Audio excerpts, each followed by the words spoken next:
tujuan cambuk takzir.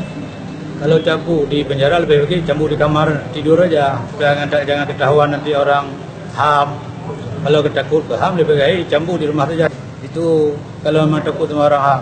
Kita bukan menerapkan hukum HAM di sini, kita menerapkan syariat Allah. Tidak ada urusan dengan HAM. HAM yang datang ke tempat kita mau ikut perintah, mau ikut aturan kita, silakan.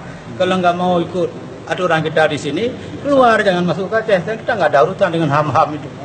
Sudah ada keputusan tujuannya untuk takzir. Ternyata kalau dicambuk di penjara misalnya, itu nggak ada maknanya. Jangan takutlah dengan orang kafir, takut kita dengan Allah. Itu baru orang beriman. Kalau mati takut pada orang kafir, tidak takut kepada Allah, itu munafik namanya. Artinya kita di Aceh Besar tetap akan melaksanakan. Oh tidak, kita di luar.